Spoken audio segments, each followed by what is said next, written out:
ಅಭಿಮಾನಿಗಳಿಗೆ ಸ್ವಾಗತ. ಇವತ್ತು ನಾವು ಮಲ್ಬಾರ್ ಸ್ಪಿನಾಚ್ ಅಥವಾ ಈ ಬಸಳೆ ಸೊಪ್ಪು ಅಂತ ಹೇಳ್ತೀವಲ್ಲ ಅದರದ್ದು ತಂಬುಳಿನ ಹೇಗೆ ಮಾಡೋದು ಅಂತ ನೋಡೋಣ. ಈಗ ಫಾರ್ಮರ್ಸ್ ಮಾರ್ಕೆಟಲ್ಲೆಲ್ಲ ಈ ಬಸಳೆ ಸೊಪ್ಪು ಯಥೇಚ್ಛವಾಗಿ ಸಿಗ್ತಾ ಇದೆ. ಇದಂತೂ ಆರೋಗ್ಯಕ್ಕೆ ತುಂಬಾನೇ ಒಳ್ಳೆಯದು. ಈ ಬಸಳೆ ಸೊಪ್ಪಲ್ಲಿ ಕ್ಯಾಲ್ಸಿಯಮ್, ಐರನ್ ಮತ್ತು ಬಿ ಕಾಂಪ್ಲೆಕ್ಸ್ ತುಂಬಾನೇ ಇದೆ. ಇದು ಸ್ಕಿನ್ಗೆ ಹಾಗೆ ಕಣ್ಣಿಗೆ ಮತ್ತು ಈವನ್ ಅನಿಮಿಕ್ ಆಗಿರುವಂಥವ್ರಿಗೆ ಇದು ಬಹಳನೇ ಒಳ್ಳೆಯದು. ಇದನ್ನು ನಾವು ಬೇರೆ ಬೇರೆ ರೀತಿಯಲ್ಲಿ ಆಹಾರಕ್ಕೆ ಬಳಸ್ಕೋಬೋದು. ಒಂದು ಇವಾಗ ಮಾಡುವಂಥ ತಂಬುಳಿ ಹುಳಿ ಮಾಡ್ಬೋದು, ಅದೇ ರೀತಿ ಇದರಲ್ಲಿ ಚಟ್ನಿ ಮಾಡ್ಕೊಂಡು ತಿನ್ಬೋದು.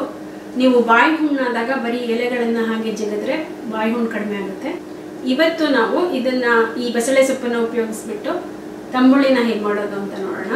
ಇದಕ್ಕೆ ಬೇಕಾಗಿರುವಂಥ ಸಾಮಗ್ರಿಗಳು: ಬಸಳೆ ಸೊಪ್ಪು ನಾನು ಈ ಥರ ಕಡ್ಡಿನಲ್ಲಿ 3 ಕಡ್ಡಿದು ಎಲೆಗಳನ್ನು ತೆಗೆದಿಟ್ಟಿದ್ದೀನಿ.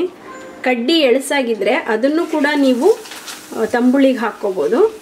ತೊಳೆದ್ಬಿಟ್ಟು ಇದನ್ನು ಚೆನ್ನಾಗಿ ಒಂದು ಟವಲ್ ಮೇಲೆ ಒಣಗಕ್ಕೆ ಹಾಕ್ಕೊಂಡಿರಿ.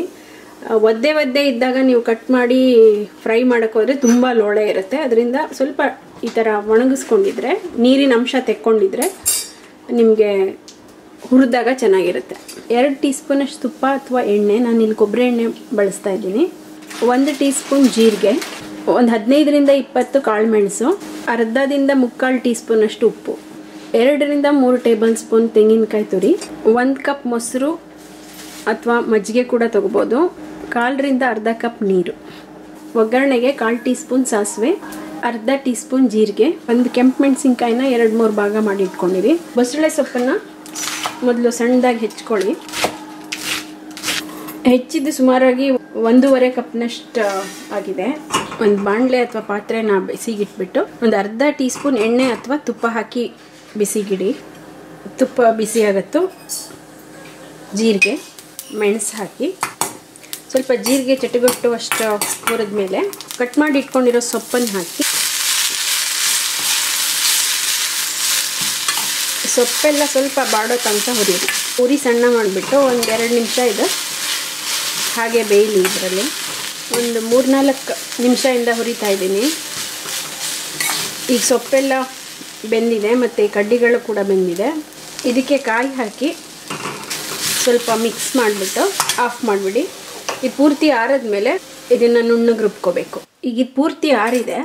ಇದನ್ನು ಮಿಕ್ಸರ್ ಜಾರಿಗೆ ಹಾಕಿ ಎಷ್ಟು ಬೇಕೋ ಅಷ್ಟು ನೀರನ್ನು ಹಾಕ್ಬಿಟ್ಟು ಇದನ್ನು ಸಣ್ಣದಾಗಿ ರುಬ್ಕೊಳ್ಳಿ.